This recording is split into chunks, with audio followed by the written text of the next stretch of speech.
Welcome to First Congregational United Church of Christ, Boulder. This is the audio version of the weekly devotional. We hope you will tune in every week to listen to the latest offering written by a member of our congregation. Also, feel free to check out our YouTube channel to watch First Cong's Sunday church services. Thank you. Bridging the Divide with Empathy by Caudy McLean. As we approach what is likely the most contentious presidential election of our lifetime, what can we do to foster a greater sense of peace, both among and within us? In July, Congressman Joe Neguse encouraged us to open ourselves to conversations with strangers and truly listen to what they have to say, attentive to the possibility of connection that deep listening creates. And earlier in the year, during the weekend of the Mackenzie Lecture, we had some lively discussion about the possibility of conversations with people whose political views differ radically from our own. Two of our panelists in the Saturday session encouraged us to connect with people through our hearts, to listen without judgment and offer understanding. Dr. Butler countered with the need to approach these issues with our heads, lest we settle for connection without also engaging in action aimed at social justice.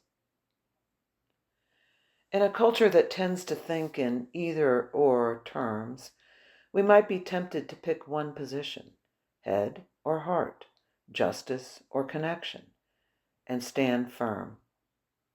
But I think all three speakers were right, and the best approach lies in holding their positions in creative tension, with the flexibility to blend and move between them based on context. That said, my own approach takes as a starting point the call to connect with heart. And for me, this is a practice of empathy, something that seems to be sorely deficient in our political climate.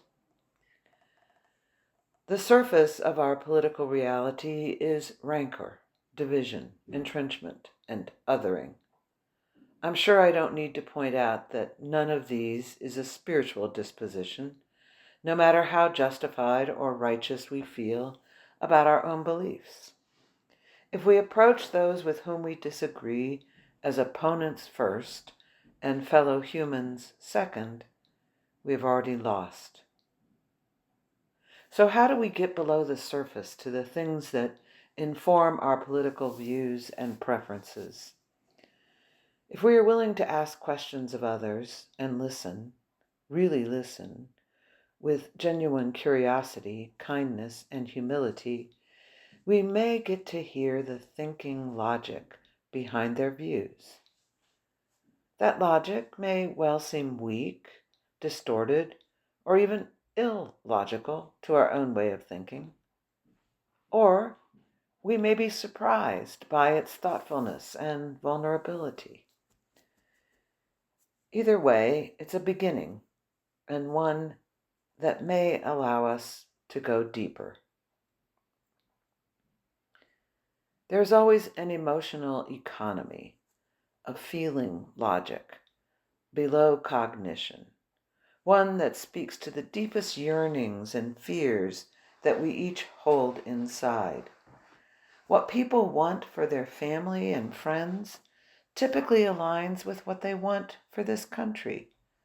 Basic things like safety, opportunity, well-being, freedom, prosperity, or sufficiency.